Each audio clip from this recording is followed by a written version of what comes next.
Bienestar El Pozo. Javier Fernández, campeón del mundo, y El Pozo, Empresa Europea del Deporte y la Salud 2018.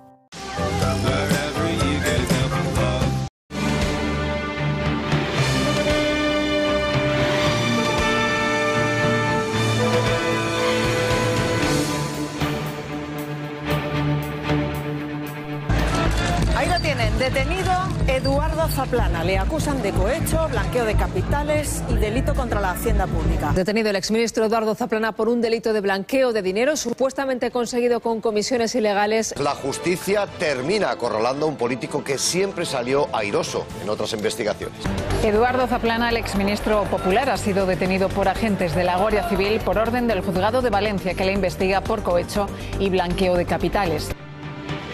Buenas noches. Seguro que ya saben quién es Eduardo Zaplana y por qué ha sido detenido. La Guardia Civil le acusa de estar al frente de una trama de corrupción, de blanqueo de capitales y cohecho. Será finalmente la justicia de nuestro país quien decida si es culpable de lo que se le acusa o no. Y aquí se lo contaremos, como siempre, no lo duden. Pero posiblemente no conocen al número 2 de Cristóbal Montoro, José Enrique Fernández de Moya, secretario de Estado de Hacienda, encargado de velar por las cuentas públicas. El próximo 5 de junio tendrá que sentarse en el banquillo para dar explicaciones sobre posibles delitos de prevaricación administrativa continuada, falsedad en documento mercantil, malversación de caudales públicos, cohecho y tráfico de influencias. Todo ello durante su etapa como alcalde de Jaén. Podríamos jugar a las 5 diferencias entre los casos de corrupción que en este caso salpican a un mismo partido, el Partido Popular. En uno, el caso de Zaplana, se ha vuelto a radiar y televisar en directo la detención y los registros de su casa. En el otro, el del número 2 de Montoro, apenas ha habido ningún titular de prensa y casi ninguna imagen, como debe ser, por cierto, pero para todos, no solo para unos pocos. Más noticias en nuestro sumario.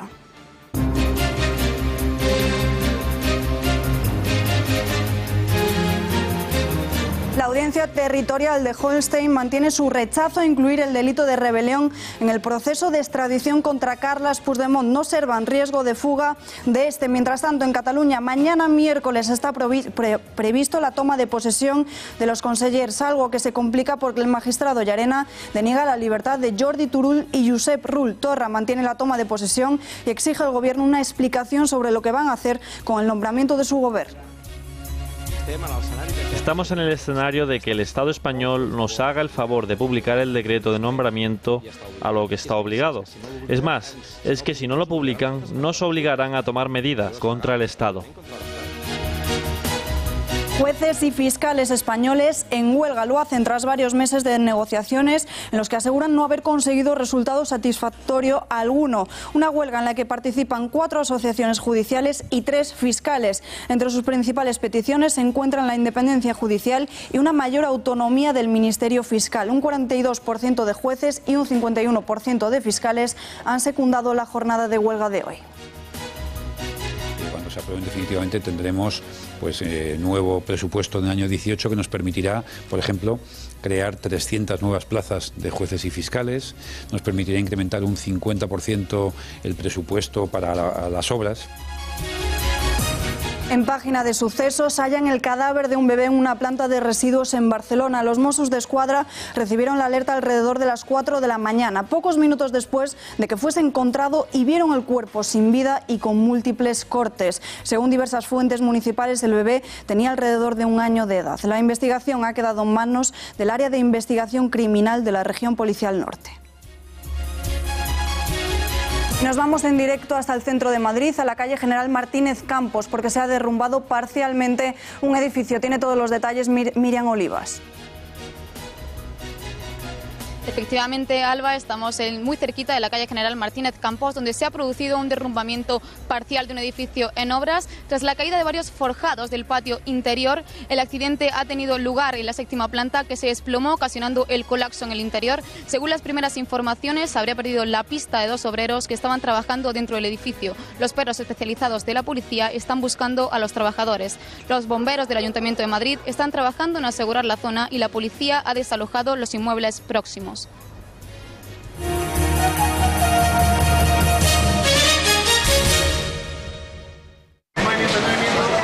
¡Ay, sí, no! ¡Ahí detrás, allá!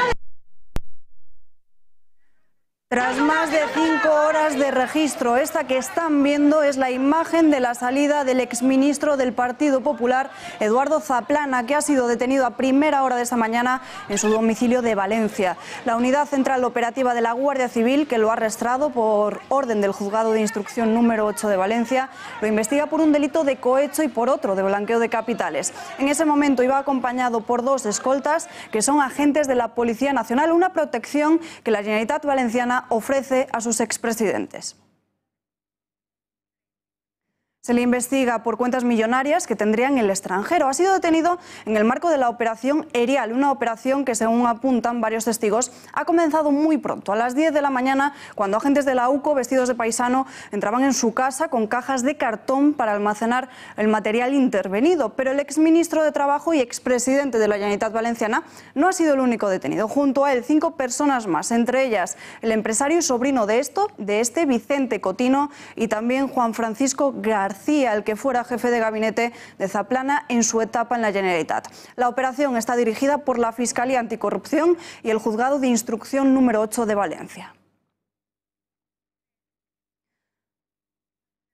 La noticia ha llegado a las filas populares a través de la prensa y en medio de la sorpresa. En el Partido Popular muchos marcan las distancias y recuerdan que lleva 10 años apartado de la política. Esta mañana aseguraban que le van a suspender cautelarmente de la militancia. Pero evidentemente en sí misma la detención es un hecho lo suficientemente grave como para que las personas, en fin, individualmente cada una de ellas tendrán que dar sus oportunas explicaciones. Desde luego el Partido Popular, lo que vamos a hacer en el día de hoy, esta misma tarde, es suspender de militancia a las personas que han sido detenidas y militaban en el Partido Popular. Y lo vamos a hacer en el día de hoy a instancias del Partido Popular de la Comunidad Valenciana, y esta misma tarde se reunirá el Comité de Derechos y Garantías para tomar esa decisión, que es una suspensión cautelar. En la oposición no sorprende en absoluto. Aseguran que es una nueva prueba de que el partido que gobierna está completamente instalado en la corrupción y que ya es de costumbre. Le digo la verdad, lamentablemente nos hemos acostumbrado a estas malas noticias, ¿no? Porque al final que un exministro de un país o un expresidente de una comunidad autónoma acabe imputado, investigado y detenido, en este caso por blanqueo de capitales, es una mala noticia para España, ¿no? En términos de corrupción y de credibilidad. Pero es verdad que nos estamos mal acostumbrando, yo diría, a que cada vez hay más casos de corrupción de esta naturaleza que afectan a cargos muy importantes del país, ¿no? Ayer veíamos, nos levantamos con portadas hablando de presiones a los jueces en los ERE de Andalucía, hoy nos levantamos con Zaplana. No, la veritat és que és terrible, i penso que per la societat espanyola és insuportable veure aquest degoteig de casos de corrupció, que ja no és un degoteig, és que és un pantà de corrupció. Tengo que decir que estoy profundamente sorprendido y no sé más que la información esta que he recibido, que es más o menos la que saben ustedes. Sí, han detenido al señor Zaplana por corrupción, un exministro de Aznar, Lezo, Púnica. Quizá por eso las cloacas del Estado están intensificando su trabajo, porque ya no hay forma de tapar la corrupción del Partido Popular. Hora de analizar más a fondo esta noticia. Vamos a resolver los principales interrogantes que rodean esta detención. María Matos, buenas noches. Buenas noches. Pues lo primero vamos a explicar de qué se le acusa, cuáles son los delitos que supuestamente ha cometido y que ha propiciado su detención. La UCO le acusa de blanqueo de capitales al localizar movimientos extraños en los que Zaplana estaría supuestamente intentando repatriar dinero negro de paraísos fiscales. Las fuentes de la Guardia Civil hablan de cantidades bastante importantes. También tienen pruebas para acusarle de malversación de caudales públicos debido a su posición privilegiada de presidente de la Comunidad Valenciana. Este delito también estaría ligado con el de prevaricación al haber supuestamente otorgado contratos a cambio de comisiones. Y esto también estaría ligado y relacionado al delito de cohecho al haber supuestamente aceptado sobornos. ¿Pero en qué consiste esta supuesta trama? Pues los investigadores de la UCO le han llamado la Operación Erial y ha comenzado gracias a que los agentes han detectado movimientos irregulares en los últimos años de dinero negro procedente de paraísos fiscales que supuestamente Zaplana estaría intentando repatriar poco a poco. ¿Y este dinero de dónde sale? Pues supuestamente de contratos irregulares durante la etapa en la que estuvo como presidente de la Generalitat Valenciana, donde dio concesiones al Plan Eólico Valenciano y también a la ITV de la Comunidad Valenciana. Pero en total hay previstos 7 arrestos. Va a haber otros 7 imputados en la causa. Pero vamos a ver quiénes han sido los detenidos de hoy. Además, de Eduardo Zaplana, está su ex jefe de gabinete, quien es Juan Francisco García, que fue mano derecha de él mientras fue presidente. También están detenidos Joaquín Barceló, el exdirector de Relaciones Institucionales de Terra Mítica, que también dirigió el Centro de Desarrollo Turístico de Bernidor, localidad, por cierto, de la que Zaplana fue alcalde, y su mujer. Y también están detenidos pues los hermanos Vicente y José Cotino, que son dueños de la empresa Sedesa, a la que Zaplana pues concedió contratos en el plan eólico. Además, son financiadores confesos del PP valenciano. Y una curiosidad muy importante que queremos contarles y destacar es que esta empresa, Sedesa, en su filial internacional, tenía de consejeros, atención, al actual ministro y portavoz del Gobierno, Íñigo Méndez de Vigo, y también al exministro de Rajoy, José Manuel García Margallo. Muchísimas gracias, María. Y la detención de Zaplana no es la única polémica del día que salpica al Partido Popular.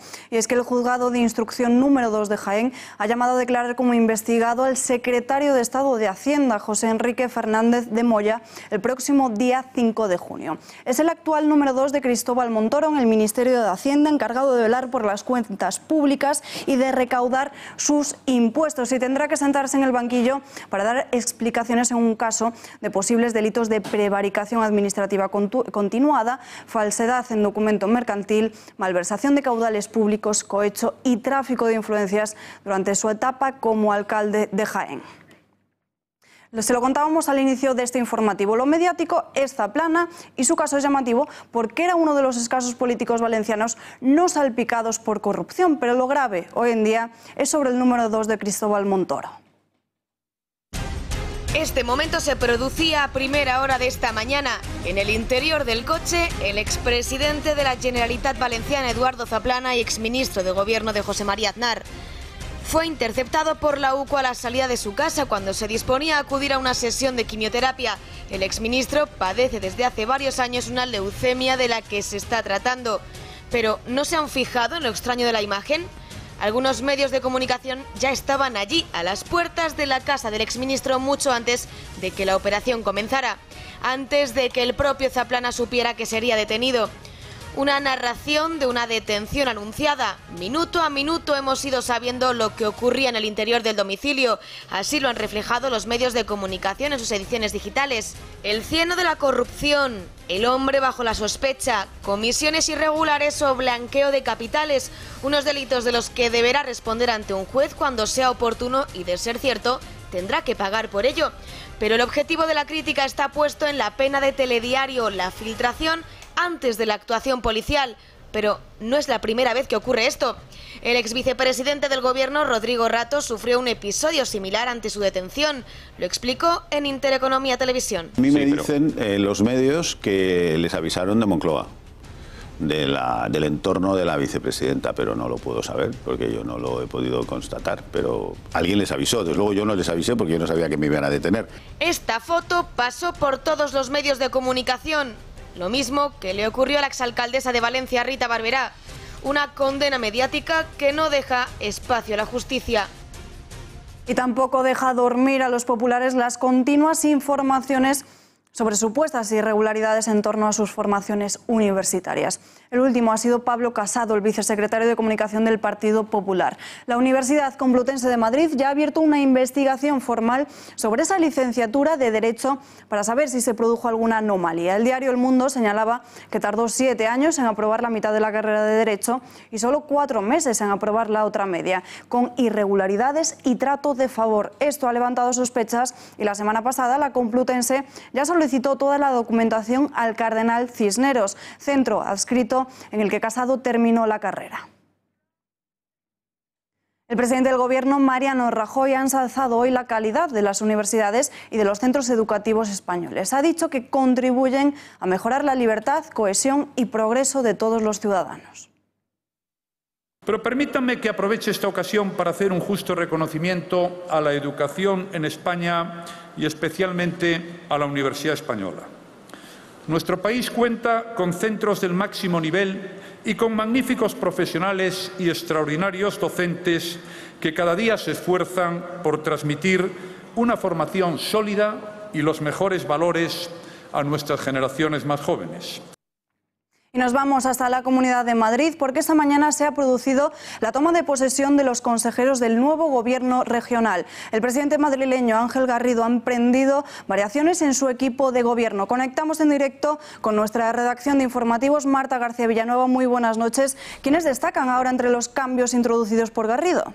Buenas noches, Alba. Pues el acto ha comenzado en torno a las 10:20 de la mañana. El secretario general del Consejo de Gobierno, Manuel Quintanar, ha leído el decreto firmado por Garrido por el que se nombran a los nuevos consejeros. Entre ellos destacan, en primer lugar, Pedro Rollán, quien ha jurado el cargo como vicepresidente, consejero de Presidencia y portavoz del Gobierno. Tras él lo han hecho 3 de los dirigentes que ya se encontraban en el Gobierno que lideraba Cristina Cifuentes, la consejera de Economía y Hacienda, el consejero de Sanidad y el consejero de Medio Ambiente. De aquí han pasado las manos de 2 nuevas incorporaciones, ambas mujeres. Lola Moreno, hasta ahora directora general de la Mujer, y Yolanda Ibarrola, que pasará a dirigir la nueva Consejería de Justicia. Por último, han tomado posesión otros 3 consejeros veteranos, la consejera de Transportes, el consejero de Educación y el consejero de Cultura y Deportes. Garrido ha querido resaltar el talento y el compromiso de este nuevo gobierno regional. Que al enfrentaros a una tarea sostenida en el tiempo como es el desarrollo de un programa de gobierno, resultan igual de necesarias la energía y la exigencia que se emplean al comienzo de la legislatura para poner en marcha todas las medidas programáticas, con la que se precisa también esa misma energía y esa misma exigencia en el tramo final para que estas políticas rindan los resultados esperados.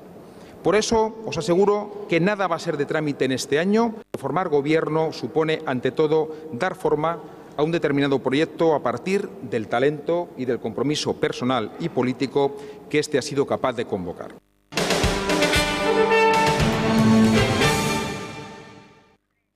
Willy Toledo había sido citado a declarar ante el juez este martes por insultar a Dios y a la Virgen. Pues bien, ha decidido no acudir. A donde sí ha ido es al Centro Pastoral de San Carlos Borromeo, en donde ha convocado una rueda de prensa. Ha estado acompañado de Javier Bardén y también de Alberto San Juan. Una completa provocación. La huelga en el sector de la justicia ha hecho que la vista se posponga hasta el próximo 28 de junio. El actor ha vuelto a plantar a la justicia española y asegura que no ha comparecido porque no ha cometido ningún delito. Considera estar amparado por la Constitución.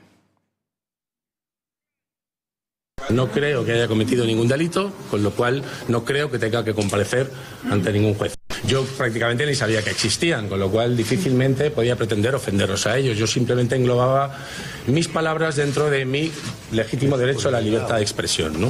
Persiguiendo el trasfondo, que es lo más sagrado, es la libertad de expresión. ¡Viva el coño insumiso! ¡Viva! Son denuncias que podrán discutirse en la forma, pero no en el contenido. Desde luego no es la primera vez que Willy Toledo ofende a alguien al realizar unas declaraciones. ¿Cuál es el historial de polémicas del actor? Javier Torres, buenas noches. Buenas noches, Ala. Efectivamente, a Willy Toledo ya casi nadie le recuerda por su faceta como actor, por sus películas o por sus series televisivas, y no es para menos porque desde hace tiempo lo único que motiva su aparición en los medios de comunicación son sus insultos a Dios y a la Virgen. Veamos algunas de sus polémicas más sonadas. Al actor parece que no le gusta demasiado celebrar el 12 de octubre y así lo demostró, como no, en su perfil de Facebook. Y perdón, pero voy a leer a continuación una cita textual. Me cago en el 12 de octubre, dice, me cago en la fiesta nacional, yo me quedo en la cama igual, pues la música militar nunca me supo levantar. Decía además, me cago en la monarquía y sus monarcas, me cago en el descubrimiento, me defeco en los conquistadores codiciosos y asesinos. Rescatamos también la valoración que hizo el actor sobre lo ocurrido en Alsasua justo ahora que se estaba celebrando el juicio en la Audiencia Nacional. ¿Cómo calificó Willy Toledo a esos guardias civiles agredidos? Pues decía que eran borrachos. La Guardia Civil, la verdad, que respondió con ironía y decía que al menos usted no les condena por golpear con la cara en los nudillos, pies y rodillas de unos pacíficos ciudadanos. Hasta, como decimos, el gestor de las redes sociales tuvo ese detalle de contestarle con ironía. Veamos también lo que pasaba más adelante cuando el señor Willy Toledo, ahora sí, también tuvo que sembrar polémica con respecto a lo ocurrido en los Sanfermines. Y con la manada, atención a lo que dijo: si los hijos sanos del patriarcado que forman la manada fueran negros, árabes, chinos, latinoamericanos, comunistas o simplemente extranjeros pobres, toda la manada, decía Willy Toledo, la de orcos que los apoya, justifica y jalea, estaría pidiendo la pena de muerte para ellos. En esta ocasión, Willy Toledo, como decimos, está siendo investigado por un presunto delito contra los sentimientos religiosos. Decía el actor Willy Toledo: yo me cago en Dios y me sobra mierda para cagarme en el dogma de la santidad y virginidad de la Virgen María. Esto, Alba, lo decía Willy Toledo porque había unas chicas en Sevilla que habían organizado la manifestación, la procesión del coño insumiso. Javier, gracias y buenas noches. Pero ¿por qué es conocido Willy Toledo? ¿Qué recuerdan los ciudadanos de él? ¿Su carrera profesional o todas estas polémicas en las que se han visto envuelto que acabamos de ver? Las cámaras de este informativo han salido a las calles para conocer la respuesta. Por sus polémicas, porque ser actor, bueno, pues es un actor que, bueno, está ahí, pero no es brillante como para decir, es un personaje. Por sus polémicas, sí, y su mala educación, que tiene mucha. Bueno, me parece bastante desagradable, aunque en el fondo en muchas cosas estoy de acuerdo con él, pero yo creo que, bueno, se pueden hacer las cosas más tranquilamente, ¿no? Sus polémicas, porque es un déspota y a mí no me gusta. Por sus declaraciones y no me parece lo más correcto lo que dice. Y lo conozco más por lo de las polémicas. Además, yo soy de Zaragoza y conozco toda la movida que dijo de que se cagaba en la Virgen del Pilar y todo esto. Pero vamos, tampoco, o sea, me es un poco indiferente. A mí no me gusta. Una persona de la línea agresiva, enfadado con el mundo, enfadado con la gente.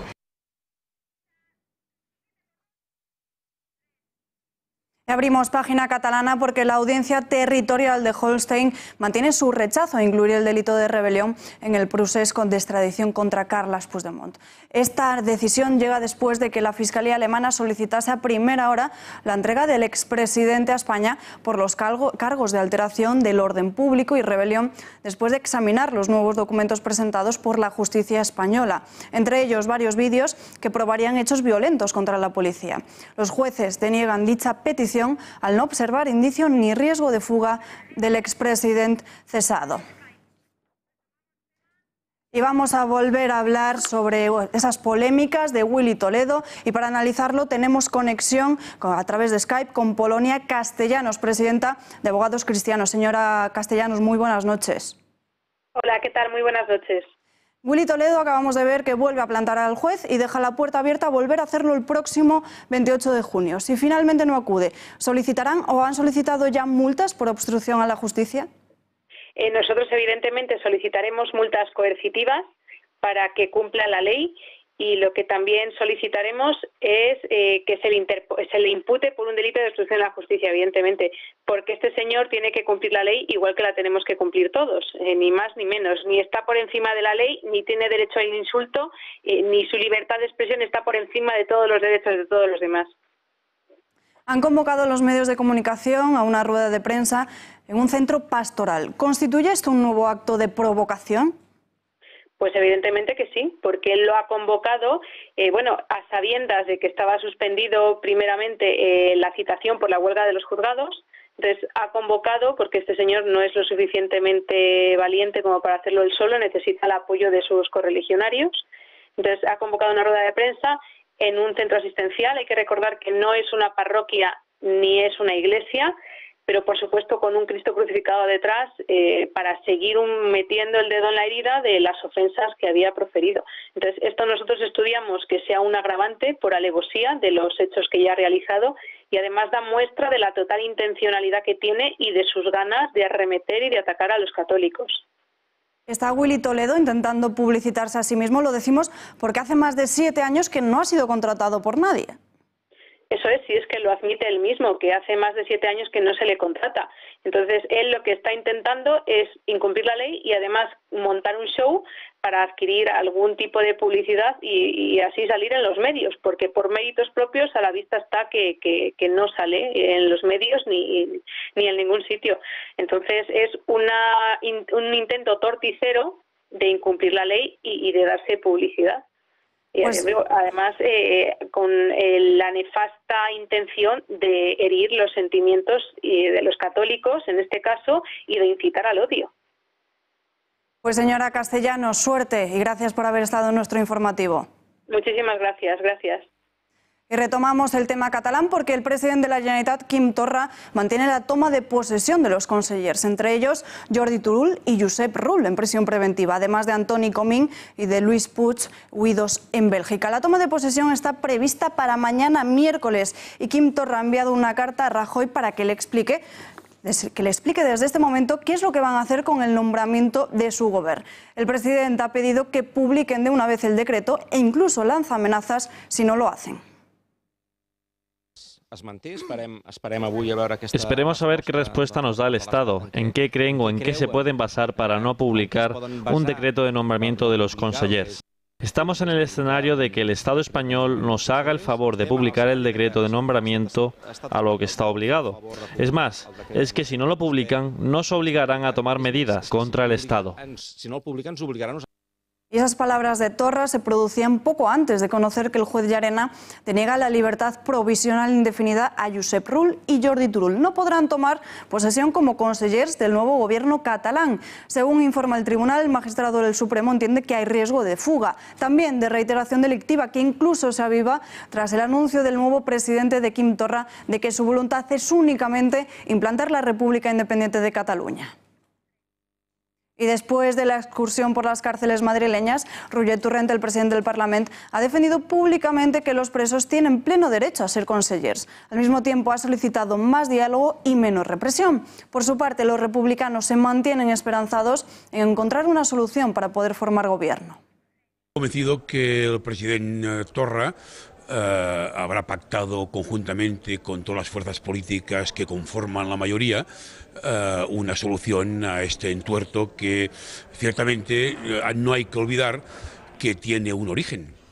Es la incapacidad por parte del gobierno español de reconocer unos resultados electorales dados en unas elecciones legales y legítimas del 21 de diciembre.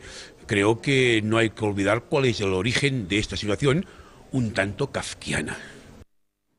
Ciudadanos va a recurrir al Tribunal Superior de Justicia de Cataluña para pedir la nulidad de la toma de posesión de Quim Torra. Recuerden que el pasado día 17 el presidente tomaba posesión de su cargo obviando a la Constitución española y tampoco hacía ninguna mención a Su Majestad el Rey Felipe VI, como es una tradición. Así lo ha anunciado el portavoz del grupo de Ciudadanos en la región catalana, Carlos Carrizosa. Entienden que Torra no acató la Constitución ni el Estatut. Es por ello que presentarán un recurso para que se tomen medidas cautelares para anularla.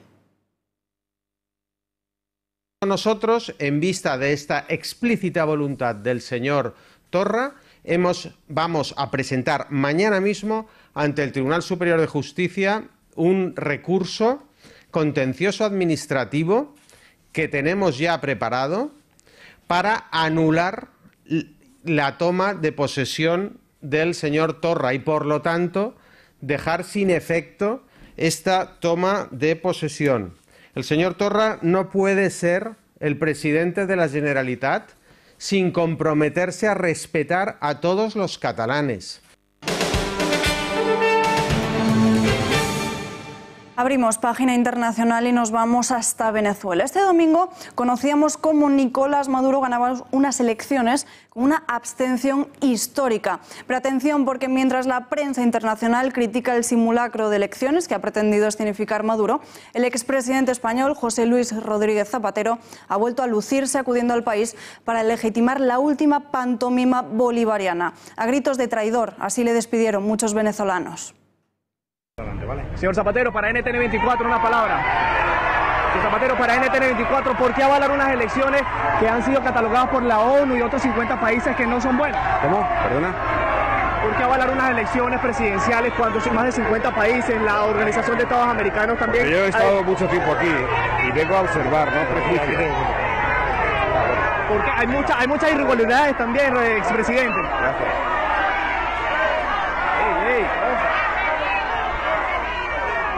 Tiempo de análisis y para ello contamos con Manuel Rodríguez, miembro de la Mesa de la Unidad Democrática en Venezuela. Señor Rodríguez, muy buenas noches. Hola, buenas noches. La abstención ha marcado récords históricos, mientras que la comunidad internacional se niega a reconocerlas o a enviar observadores internacionales. ¿Estamos ante un simple simulacro de democracia en Venezuela? Pues es una farsa electoral, como venimos denunciando desde hace meses, además del récord que ha sido la abstención. El 82% de los venezolanos no salieron a votar. Y aquí en España, menos de 200 personas han salido a votar. Uno de los pocos líderes internacionales que sí ha intentado legitimar estas elecciones ha sido José Luis Rodríguez Zapatero. ¿Cómo calificaría el papel del expresidente del gobierno?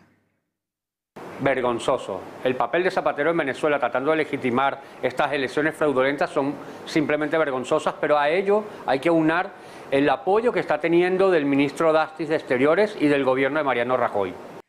Zapatero incluso presumió de contar con el apoyo de Rajoy. ¿Ha echado en falta una mayor contundencia por parte del actual presidente? Por supuesto, creemos que desde esta tarde, cuando salió el comunicado del gobierno de España, faltó un poco más de contundencia y más asertividad con respecto a estas elecciones, que la verdad que estamos totalmente desorientados, ¿no?, con el papel de Mariano Rajoy y del gobierno de España en declarar estas elecciones como fraudulentas, como lo ha hecho, o ilegítimas, como lo ha hecho el gobierno de Chile o el gobierno de Argentina. ¿Deberían iniciarse sanciones desde la comunidad internacional? Deben elevarse más sanciones a los miembros de la dictadura, a los militares que están ostentando cargos organizativos dentro de instituciones venezolanas, pero también yo creo que ya es el momento de elevar las sanciones a empresas estatales como PDVSA. Manuel Rodríguez, gracias y muy buenas noches. Hasta luego. Y en Italia, Giuseppe Conte es el candidato propuesto para el cargo de primer ministro del país. El acuerdo para gobernar Italia entre el Movimiento 5 Estrellas y la Liga es ya un hecho, un pacto en el que se endurece la política inmigratoria, fin a la Italia de puertas abiertas, y si un inmigrante delinque sería expulsado directamente. Y para analizar el programa con el pacto de gobierno entre el Movimiento 5 Estrellas y la Liga Norte, tenemos conexión con Gabriel Ariza, director de Info Vaticana, quien ha estudiado a fondo dicho documento. Gabriel, muy buenas noches. ¿Qué tal? Buenas noches, encantado. En primer lugar, Gabriel, parecía imposible, o al menos así vaticinaron muchos analistas, que la Liga y el Movimiento 5 Estrellas llegaran a un pacto de gobierno, y parece que están cerca de la firma. ¿Cómo lo valoras? Bueno, pues se interpreta desde que, entendiendo que las categorías de izquierda y derecha en las que tan cómodos se sienten los analistas políticos españoles han quedado obsoletas, ¿no? Y al final lo que tienen en común el Movimiento 5 Estrellas, que poco tiene que ver con el radical y totalitario Podemos español, y la Liga Norte, es el ser, como definían hoy los periódicos ya, después de 3 días de leer el documento, como un anti-establishment, ¿no? Hartos de las políticas europeas de Bruselas impuestas por oligarquías a las que nadie conoce y a las que nadie ha elegido, hartos desde que desde oficinas en Alemania se les diga a los italianos qué configuración nacional tienen que tener, pues han llegado a un acuerdo que la verdad es que yo creo que responde a la letra con lo que ha ocurrido en Estados Unidos con Trump o lo que ha ocurrido en Inglaterra con el Brexit, ¿no? Es decir, cuando fueron las elecciones en marzo, todos los analistas sesudos decían que era imposible que hubiera un acuerdo entre Di Maio y Salvini, y al final pues el acuerdo parece que es inminente, ¿no? Hay ya un documento firmado. El pacto es muy amplio. Si te parece, vamos con la inmigración, ya que se endurece estas políticas. Se acaba la Italia de puertas abiertas y, sobre todo, como un inmigrante delinca en Italia, sería expulsado inmediatamente. Bueno, lo que dicen es que hay que superar el reglamento de Dublín. El reglamento de Dublín, que no se ha cumplido durante estos años, lo que dice es que un inmigrante, un refugiado, en cuanto pisa un país que no está en guerra, el estatus de refugiado lo adquiere en ese país, ¿no? Hemos visto millones o centenares de miles de refugiados que entraban en Europa por Grecia o que entraban en Europa continental por Turquía y que adquirían el estatus de refugiado en Suecia, en Alemania o en Noruega. Lo que dice Italia es que no tiene sentido, que el primer país en paz en el que alguien pisa y que ya está fuera, digamos, del peligro del que huye, del que merece ser refugiado, ese es el país que tiene que refugiarle. Por otro lado, el endurecimiento de políticas que son lógicas, ¿no? No tiene sentido que tengan países como Italia en las cárceles a personas que están en situación ilegal, que delinquen, que cumplen condena allí y que salen inmediatamente, etcétera, etcétera. Lo que proponen es una cosa que es muy de sentido común y que en España está en la calle, ¿no? Es que las personas que entran en España de manera ilegal, que entran en Italia de manera ilegal, con una cultura diferente, con una religión incompatible con la convivencia, como es el Islam, en cuanto cometen un delito, cometen colaboración con terrorismo. Tenemos en Europa personas que han estado combatiendo en el Estado Islámico y han vuelto a vivir a Europa. Es decir, ¿quién puede entender eso más allá de Angela Merkel, no? Algo novedoso en España, Gabriel. Prevén introducir la legítima defensa domiciliar. ¿Esto qué quiere decir? ¿Es algo similar a lo que ocurre en Estados Unidos? Sí, bueno, el apartado dedicado a la reforma de la justicia, aparte del endurecimiento de las penas por delitos sexuales, algo de lo que no se ha hablado en los periódicos españoles. Llevamos un mes oyendo la manada, resulta que este acuerdo tan peligroso para la prima de riesgo y tan peligroso para el establishment, una de las cosas que contempla es endurecer las penas por delitos de agresión sexual. Además, lo que contempla es una cosa que es una antigua demanda ciudadana, ¿no? Que es eso que se resume en tu casa, tu castillo. Es decir, todos nos acordamos, ¿no?, del señor Tous, al que le entraron en su casa después de amenazas de secuestro y por pegarle unos tiros a una persona que había entrado en su casa a robarle, a agredirle, a lo que fuera, fue condenado y está en prisión o cumplió pena de prisión. Lo que piden es la legítima defensa familiar. Una persona tiene derecho en su casa a defender a su familia. Cuando la policía te está recomendando que huyas y te escondas si hay un atentado islámico, qué menos que poder defender tú a tu familia, ¿no? El pacto de llevarse a cabo implicará un importante tijeretazo en los privilegios de los políticos. Se acaban los sueldos vitalicios y las llamadas pensiones de oro. Sí, uno de los puntos es que eliminan las pensiones a los políticos que sean de más de 5.000 euros. Además, bueno, suprimen varios privilegios que en Italia, bueno, pues hay un detalle ahí en el acuerdo, pero esa parte, digamos, que desde el punto de vista político europeo tiene menos incidencia, ¿no? Es decir, hay una vieja reclamación, todos sabemos lo que son las pensiones de oro de los eurodiputados, etcétera, etcétera, y contra eso contra eso ataca este pacto.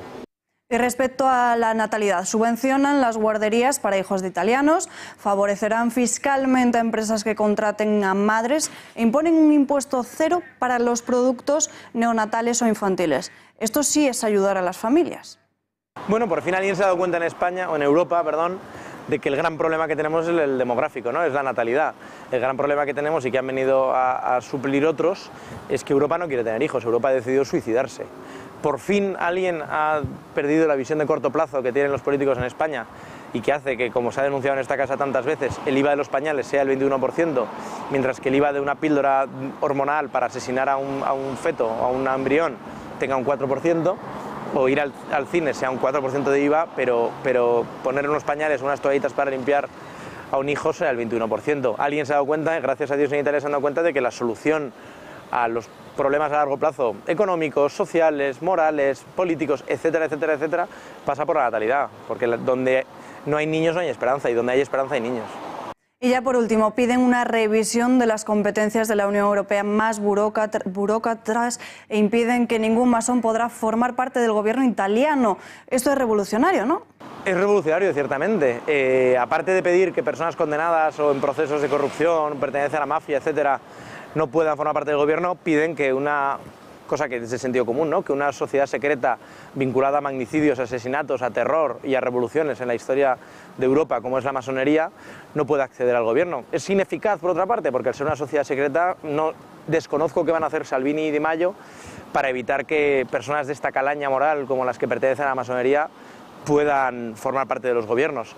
Pero sin duda es positivo, y es positivo también que se le diga a Europa que quién es la Comisión Europea, que quién les ha elegido a esos señores, que la legitimidad está en el Parlamento, que es donde está el mandato democrático, y que por lo tanto que hay que revisar las convenciones, los tratados fundacionales de la Unión Europea para que sea el Parlamento y no la Comisión la que tenga las verdaderas competencias legislativas. Gabriel Ariza, gracias y muy buenas noches. Encantado, muchas gracias.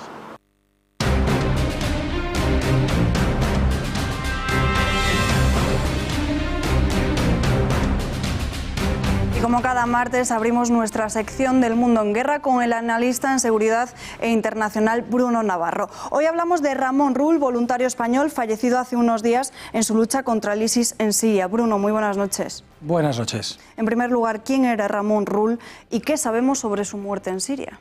Bueno, Ramón Rull Linghoff forma parte de esos centenares, al menos, de europeos, principalmente occidentales en general, que luchan contra el Estado Islámico como voluntarios en Siria e Irak, ahora sobre todo en Siria. Era, por lo tanto, un voluntario contra el Estado Islámico, alguien que había partido sin el apoyo y el respaldo de su gobierno y de su ejército, sino, como podríamos decir, por libre. Es, por tanto, a mi modo de ver, algo bastante, muy respetable. Era un valiente, un héroe que ha fallecido combatiendo el Estado Islámico.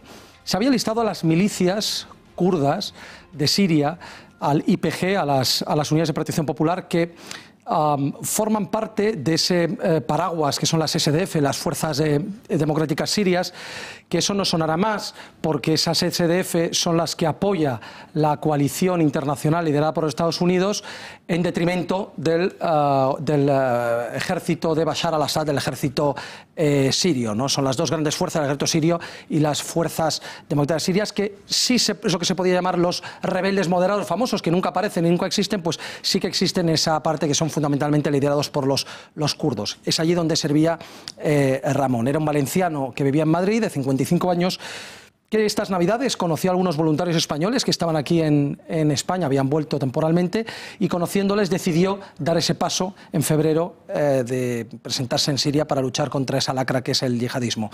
No tenía formación militar prácticamente y la adquirió allí sobre la marcha, como hacen los voluntarios, y bueno, al final, en un combate en una ciudad siria, él iba enrolado dentro de una patrulla, formaba parte de una patrulla de las SDF, donde había combatientes kurdos y voluntarios extranjeros, ¿no? Entre ellos varios españoles, no solamente él, ¿no?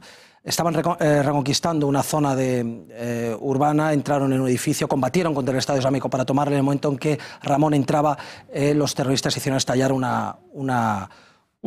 explosivo que le mató a él, dejó varios heridos, entre ellos otro español que afortunadamente está fuera de peligro ya y recuperándose rápidamente, ¿no? Y Bruno, se trata del segundo español muerto en territorio sirio tras el fallecimiento de otro joven, de Samuel Prada. ¿Qué nos puedes contar de este? Pues es otro valiente, en este caso bastante más joven, de 24 años, ¿no? Su nombre de guerra allí era Barán Galicia, le llamaban. 24 años, como digo, luchaba como tirador selecto en las mismas unidades, en las YPG, dentro de las SDF, como hemos dicho, apoyados por la coalición internacional. Y bueno, era un orensano que vivía en Andorra, ¿no? El verano pasado, en este caso su experiencia fue distinta, el verano pasado fue como cooperante al Kurdistán sirio, y allí, conociendo de primera mano la situación, decidió volver, pero ya como combatiente, como soldado. En julio del año pasado, se llevaba bastantes meses. Tampoco tenía experiencia militar y simplemente quería ayudar de la mejor forma posible a los más necesitados. En su caso, murió en Afrin, que es un enclave al noroeste de Siria, y en este caso, lamentablemente, no murió en manos del Estado Islámico, sino de los turcos, que se supone que son nuestros aliados y que, como todos sabemos, han invadido el norte de Siria, y en esa lucha por la defensa de Afrin, que finalmente cayó víctima de un misil turco que le mató a él y a otro voluntario extranjero francés y a otro holandés. Sabemos que nuestro gobierno no autoriza estas prácticas. ¿Sabemos cuántos españoles hay luchando contra el ISIS en Siria?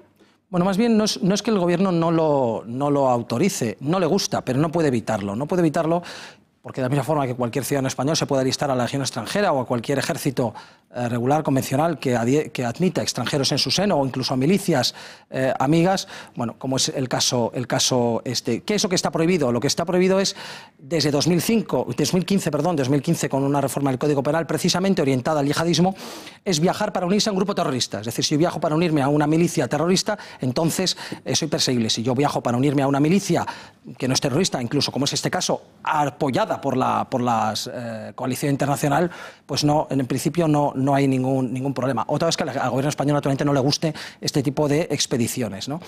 Hay que dejar claro que no son mercenarios. El diferenciamiento mercenario y voluntario, fundamentalmente, por resumirlo, es que el mercenario cobraría un dinero muy superior a lo que un combatiente de ese país cobraría. En este caso, si cobran lo mismo que cualquier otro combatiente kurdo con su empleo, con su grado. Y el número es un misterio, ¿no? Sabemos que hay cientos de extranjeros, quizás más, y sabemos que hay un puñado de españoles, que puede variar desde lo que he dicho, desde un puñado hasta a lo mejor incluso una veintena. Pero las cifras no hay cifras oficiales y se manejan con discreción porque generalmente, bueno, por lo que hemos dicho antes, no es que sea ilegal, pero está ahí en un limbo que, bueno, prefieren mantenerse en el anonimato y no es algo de lo que vayan, digamos, presumiendo que podrían, pero no van diciéndolo de forma muy abierta, salvo como es el caso cuando fallecen. Comentabas ahora que al gobierno español no le gustan este tipo de expediciones. ¿Sabemos el por qué? Bueno, las expediciones, a fin de cuentas, al gobierno español, como todos los gobiernos, les da pánico que haya es que hay que verlo desde un punto de vista, es decir, hay que entender, es decir, el gobierno español se encuentra con que hay una serie de españoles tomando las armas de una forma no controlada por ellos en unas guerras en las que en principio, como es este caso, sí que están digamos, en un bando que nosotros apoyamos de forma indirecta, ¿no? No estamos en la coalición en Siria, pero formamos parte de coalición en Irak, etcétera. Bueno, se puede entender que forman parte de una coalición amiga, pero no gusta. Es decir, el ejército español, cuando quiere meter botas en el terreno, mete las suyas. Entonces no gusta que otros se metan y en un momento dado pueda salir aquello mal de alguna forma, se metan en un problema en el que no deben estar, cambien las alianzas y se encuentren con que esos españoles están atacando intereses españoles. Luego el gobierno español no puede hacer nada, pero desde luego mantiene un control en la medida en la que puede controlar y enterarse, pero hay un cierto disgusto, lógicamente, siempre de este tipo de aventuras que siempre han ocurrido y siempre van a seguir ocurriendo. Las informaciones que aparecen sobre Siria son siempre algo confusas. ¿Cuál es el estado actual de la guerra entre Al-Assad y el Estado Islámico?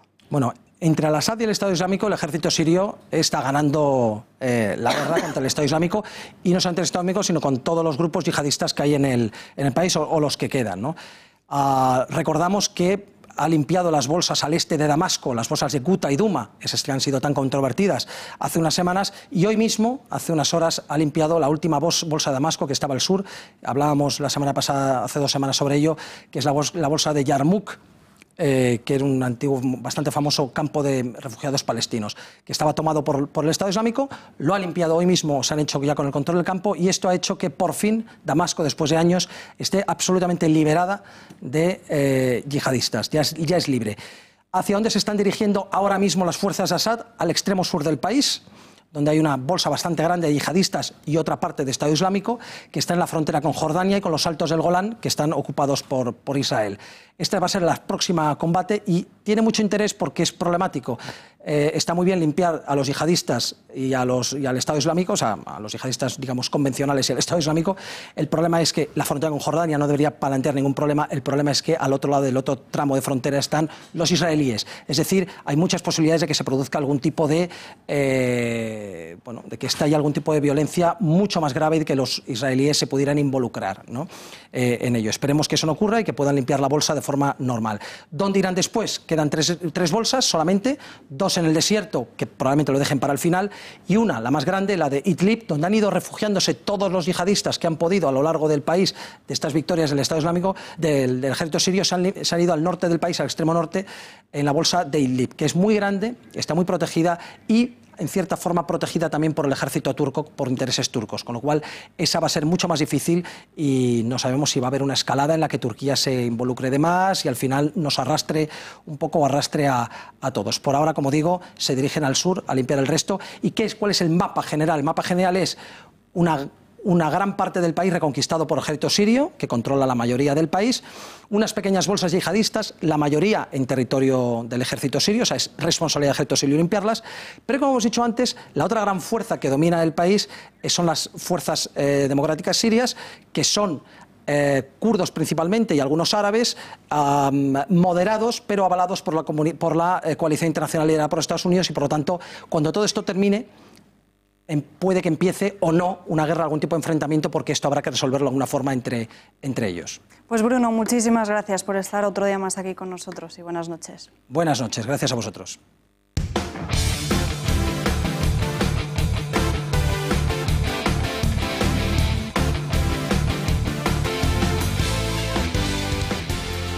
Y en deportes, Juanma Pérez Noya, muy buenas noches. ¿Qué tal? Buenas noches. ¿Qué nos tienes que contar de la selección española? Bueno, hay novedades porque hay muchos protagonistas en este 22 de mayo, también hay muchas novedades en torno al Real Madrid, que ya está expectante por esa final de la Champions del próximo sábado, pero antes hay que hablar de la selección española y en concreto de su seleccionador, Julen Lopetegui, que ha firmado hoy 2 años más de contrato, lo estamos viendo, y este hombre, Rubiales, ha decidido nada más llegar al cargo prolongar el contrato del técnico donostiarra de Astasu. Muy buena labor hasta ahora de Julen increíble Lopetegui, que esperamos continúe en el Mundial. Y también esperamos, obviamente, Alba, todos los espectadores, seguro de Intereconomía, que el próximo sábado el Real Madrid conquiste su 13ª Champions. Antes tendrá que superar al Liverpool, un escollo bastante fuerte. Y hoy la UEFA obliga a todos los combatientes en esa final a que comparezcan su entrenador, varios de sus jugadores, ante la prensa. Más de 30 nacionalidades en diferentes periodistas que nos hemos personado en Valdebebas. Así ha sido el Open Media Day del Real Madrid. 260 periodistas, 131 medios de comunicación, más de 30 nacionalidades. Nadie ha querido perderse el Open Media Day del Real Madrid. Es una cosa increíble. A 4 días de la finalísima de Kiev, el club abre sus puertas y demuestra el buen rollo y la confianza del grupo. Primero ha comparecido Zidane, que no ha querido dar pistas de su once. Lo verás, como siempre, el sábado. Después, entrenamiento suave basado en ejercicios de posesión y tiros.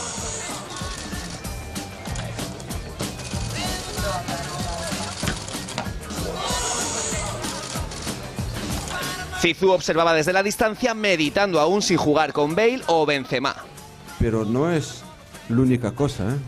Cuidado, ¿eh? Efectivamente, al francés no le gusta que les den por favoritos y ha sabido transmitírselo a su plantilla. Yo creo que hambre no nos gana nadie. Tenemos hambre. Nadie nos puede quitar o nos puede decir que nosotros tenemos menos hambre que los demás. Hambre es la palabra de moda. Todos han lanzado el mensaje de que no por haber ganado 3 de las últimas 4 Champions vayan a ir a Kiev de paseo. En el fútbol pueden pasar muchas cosas, pero el alma te lo tienes que dejar y nadie duda, ¿no?, que el equipo se lo va a dejar. Después pueden pasar muchas cosas, pero cuando le pones todo a un equipo como el nuestro va a ser complicado. Nos tienen que matar prácticamente allí, ¿no? Si lo dice Sergio Ramos y se refiere a una final, poca broma.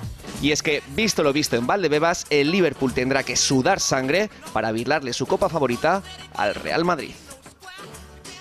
Bueno, Alba, el próximo sábado, recordamos, 9 menos cuarto de la noche en Kiev, en el Estadio Olímpico, el Real Madrid, su 15ª final, y esperemos, como no, que gane su 13ª Champions League. Así lo esperamos. Gracias, Juanma. Nosotros nos despedimos ya, no hay tiempo para más. Volvemos mañana a las 8:30 con más información. Mientras tanto, les dejamos con el tiempo, tiempos modernos, gracias por nada. Y a las 10, el gato al agua. Que tengan una buena noche.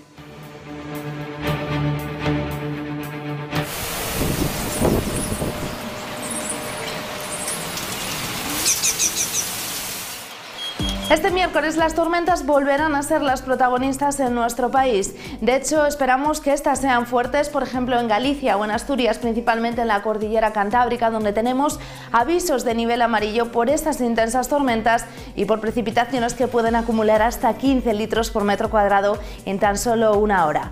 Unas tormentas que también pueden darse en otros puntos, como por ejemplo al sur del sistema ibérico, en el interior de Castellón, al norte de la Ibérica, también en puntos del Pirineo catalán, y precipitaciones que también pueden darse, aunque más débiles, en áreas del oeste de Andalucía y del sur de Extremadura. En el resto predominarán los cielos cubiertos. Tenemos nubes de tipo medio y alto que no nos van a dejar lluvia, pero sí que cubrirán bastante el cielo. Eso sí, en el Mediterráneo disfrutaremos de tiempo bastante tranquilo, también en el archipiélago balear, acompañado de unas temperaturas muy agradables. En las Islas Canarias, posibilidad de chubascos al norte de las islas de mayor relieve. En cuanto a las temperaturas, suben las mínimas, lo hacen de forma casi generalizada, y las máximas suben sobre todo en puntos del interior de este peninsular. Llegaremos, por ejemplo, en Valencia a los 26, 28 en Ciudad Real, 27 en Albacete, y en puntos del centro seguiremos en valores muy agradables por encima de los 25 grados.